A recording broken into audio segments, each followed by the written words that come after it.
So for this tutorial, you would be needing a main fabric, lining fabric, and a zipper. And you would also be needing fusible fleece, which is great for giving structures to the pouches and the bag so that they can stand up.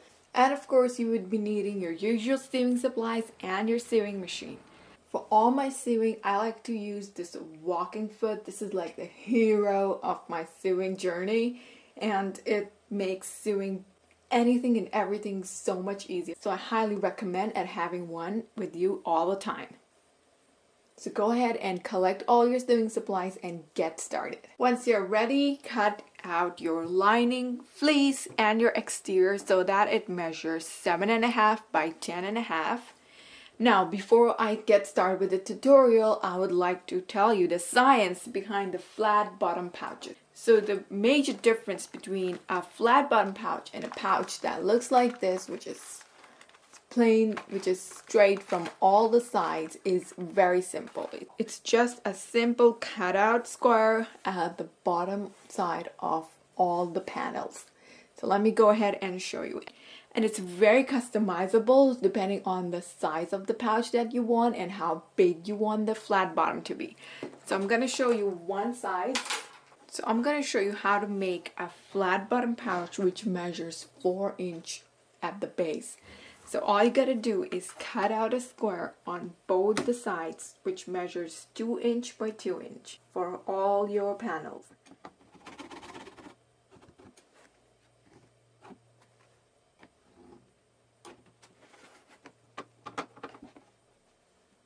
So here I have the squares cut out, and if you want a bigger base like 6 inch wide, you need to cut out 3 inch by 3 inch squares on both the sides.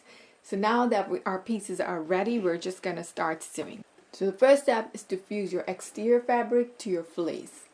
So go ahead and do that using the guidance and instructions given on the package for the fusible fleece, and then come back here.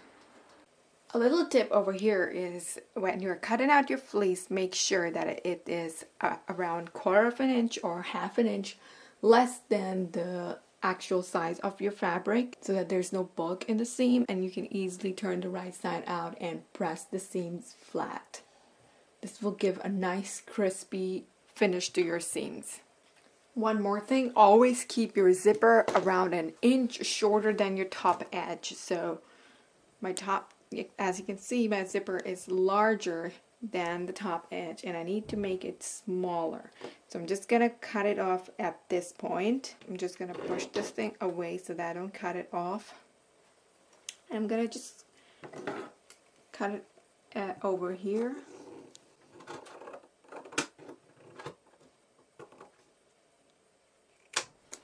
This will give me a nice crispy top edge when I'm turning out the right side. And the square that you left behind earlier, we're going to use that for the zipper tabs. So first of all, we're going to make our zipper tabs. So just fold the square. This is a 2 by 2 inch square that we cut out earlier. So just going to fold it in half to make a center crease. Then fold again to bring the raw edges towards the center crease. And just press it. So repeat this for the other square as well. So the first step is to attach the tabs. So first, so I have already folded and pressed the tabs like this, hiding the raw edges. So now all I'm gonna do is insert, I'm gonna sandwich the zipper inside and place it on top like this. So one of the edges are folded over like this and the other one is inside. So I'm just gonna sew along this side, and I'm not gonna worry about these edges because they're gonna go inside either ways. So I'm only gonna sew along this edge over here. Let me place it here, and once again I'm gonna sew along this edge.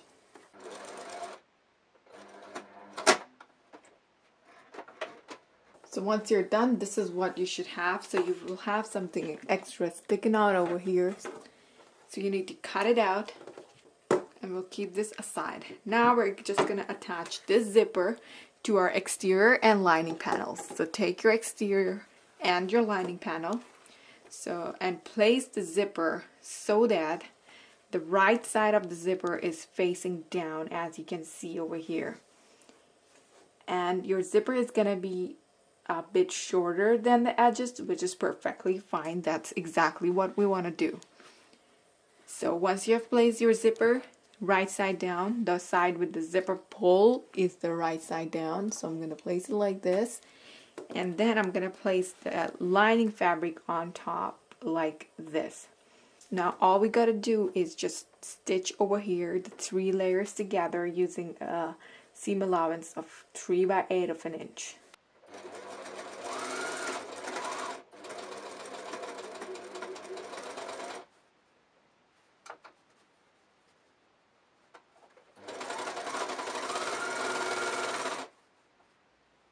And when you reach the part where your zipper pull is protruding out and making the fabric uneven, what you can do is just lift your feet up with your needle inside and push it all the way away to the part where you have already sewn. Now we can smoothly sew these 3 layers together without the zipper pull in the way. So this is what you should have now. Now turn the right side out and expose the zipper raw edge like this. And now we're just gonna attach the zipper to the other side just like we did on this side. Just place the zipper right side down on the other side of the exterior panel. Make sure the edges of the top and the bottom sides are perfectly aligned. And make sure the top edge of the zipper is perfectly aligned as well. You can hold it together using clips if you want, so that it doesn't move.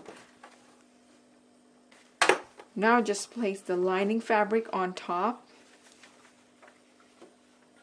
and sew the 3 layers together just like you did earlier. So once done, turn the right side out.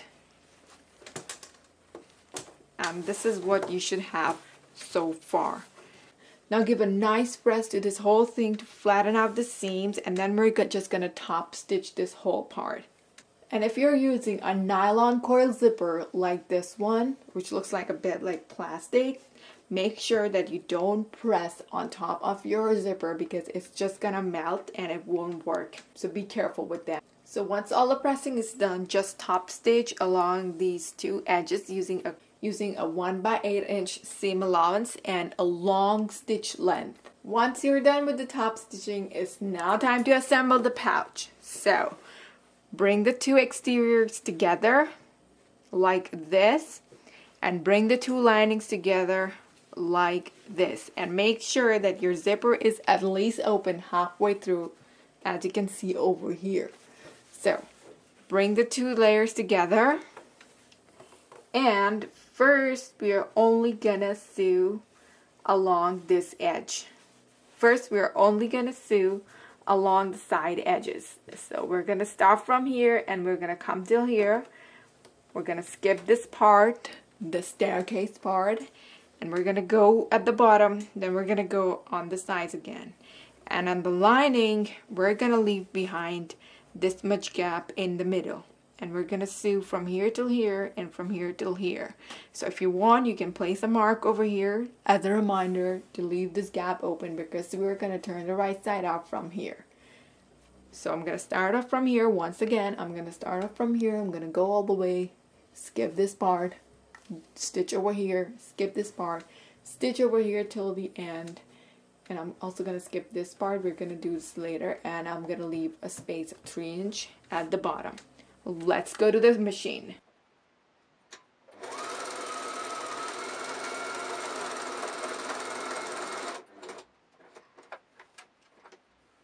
And when you're at the end like this, make sure you backstitch, because we're going to be turning it in.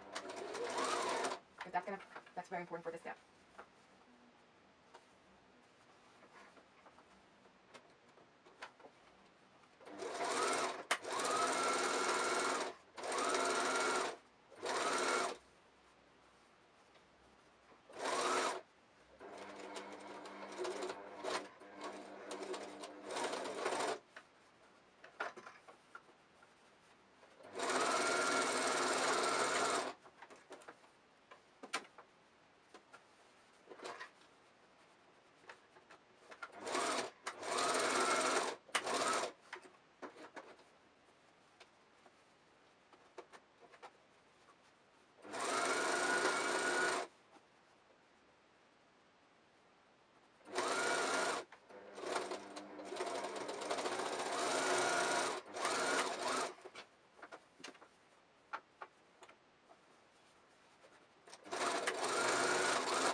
Once you're done sewing the sides, now is the magic of the flat bottom.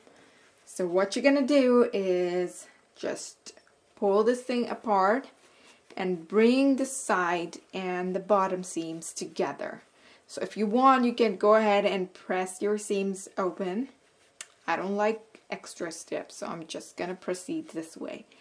So all I gotta do is open up this thing and bring the two seams together like this, and make sure the seams perfectly match. So as you can see here, the side seam is matching the bottom seam over here. We're gonna do exactly the same thing, and just hold in place using your pins. Now we gotta place this thing on the machine like this, and we're gonna sew over here. So this is gonna be attached like this. So do the same for the other side. Open up this thing and bring the two seams together and just sew over here. And repeat the same for the lining as well. Okay, so now you should have something like this with the sides all sewn in. So now it's time to turn the right side out. So start turning the right side out from the gap that you left behind earlier in your lining. Just push everything outside. Open up the zipper completely and turn the exterior side out. Now poke the corners. You can use your fingers or some chopsticks, but be very gentle because you don't want to poke a hole over here. Push the lining inside and make sure that every seam turns out perfectly. And you can see the magic of the tabs here. This is the reason why we cut the zipper an inch shorter than the top edge, so that this comes out really nice and smooth. It's not sticking inside like you normally see in other pouches. So this is a nice turn that we got here. We have a nice top edge, and we have a nice big flat bottom pouch. If you're happy with the look of this, you can go ahead, take your lining out and just close the gap that you left behind earlier. So and we just have to top stitch this thing. So fold the raw edges inside and just top stitch along this edge to close off the gap. And once you're done sewing the lining, just push it inside. Use your hands to spread the lining nicely inside, and your zipper pouch is ready. And you can see how perfectly it's standing up because we use fusible fleece to give structure to the pouch. Isn't this just awesome? So yep, that's it. Your zipper pouch with a flat bottom is complete. And now you know the super simple secret of how to make literally any pouch a flat bottom pouch. So that's it. Thanks so much for watching. Bye bye.